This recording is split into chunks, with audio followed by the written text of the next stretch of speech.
আজকের ভিডিওতে আমি আপনাদেরকে দেখাবো চায়নাদের বুদ্ধি দিয়ে বানানো এক্সক্লুসিভ কিছু ফার্নিচার, যেগুলো দেখলে আপনি পুরোই অবাক হয়ে যাবেন। এই জন্য আপনাকে পুরোপুরি ভিডিওটা দেখতে হবে। দেখতে পাচ্ছেন চেয়ারটা কত ইউনিক ছিল, আর টেবিলটাও বেশ ইউনিক ছিল। স্টোরেজ সিস্টেম আছে। এরপর যেটা দেখছেন, এটা একটা ডাস্টবিন হিসেবে ব্যবহার করা যাবে, আবার কোনো কিছু রাখার জন্য স্টোরেজ হিসেবে ব্যবহার করা যাবে। ইউনিক জিনিসটা বেশ চমৎকার। এরপর কি দেখায় দেখি, একটা বেড দেখবো। এটা বিছানা হিসেবে, ডবল বেড হিসেবে রাখা যাবে। তারপরে এটাকে আবার কনভার্ট করে সোফাতে রাখা যাবে, মানে যা ইচ্ছা তাই করা যাবে আর কি ব্যাপারটা। চারটা টুল বের করলো, তারপরে এটা আবার ফোল্ডিং করে, এই যে একটা কি বলবো, টি টেবিলও বলতে পারেন, টেবিলও বলতে পারেন। এই যে আবার এখানে ফোল্ডিংটা আবার মানে বন্ধ করে রাখা গেল। স্টোরেজ সিস্টেমও আছে, বেশ চমৎকার। এরপর কি দেখায় দেখি, একটা মিরর দেখাবে, আয়না। আয়নাটাকে ফোল্ডিং করে রাখা গেল, আবার এটাকে ঢেকে রাখা যাবে। তারপর নিচে একটা জিনিস আছে দেখুন, বাসার বাইরে থেকে যখন আসবেন এখানে বসে আপনি জুতা মোজা যেটাও খুলতে পারবেন, আবার এটাকে আবার ফোল্ডিং করে রেখে দেওয়া যায়।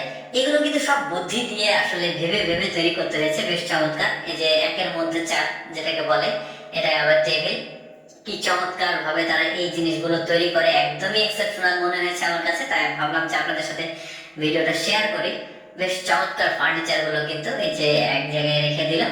মানে জায়গার সীমাবদ্ধতা থাকলে এই জিনিসগুলো ব্যবহার করা যাবে। এটা ওয়ার্ড্রপ মনে হচ্ছে।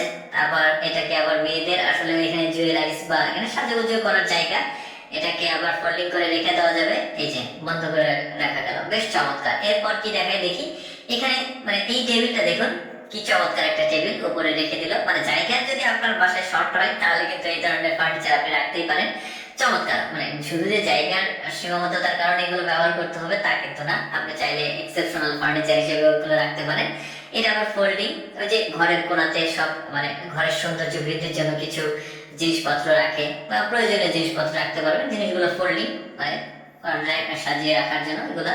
এটা বেশ চমৎকার। ফল ফ্রুটস রাখতে পারবেন, প্রয়োজনীয় কসমেটিক্স যা যা চকলেটস যা ইচ্ছা রাখতে পারবেন। চেয়ারটাও বেশ এক্সেপশনাল। মানে ওই যে আপনি যদি উপরে কোনো কিছু পরিষ্কার করতে চান বা কিছু করতে চান, এই চেয়ারটাকে কনভার্ট করে একটু লম্বা করা যায়। এরপর কি দেখায় দেখি, এখানে একটা বিছানা আছে। এই বিছানার যে নিচে স্টোরেজ দেখতে পেয়েছি।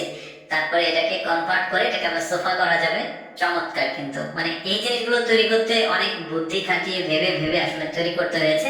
এই জন্যই আসলে বললাম যে চায়নাদের আসলে বুদ্ধি দিয়ে আবিষ্কৃত কিছু মানে ফার্নিচার। টেবিলটাও চমৎকার ছিল। এরপর এটাকে আমরা ওই যে মই হিসেবে যেটাকে ইউজ করি, ওই জিনিসটাই এটাকে ছোট বড় করা যাবে। আরো বিভিন্ন কাজে এটাকে আপনি ব্যবহার করতে পারবেন, জামা কাপড় শুকানো, হ্যাঙ্গারে রাখা, মানে ছাদে ব্যবহার করতে পারবেন আর কি।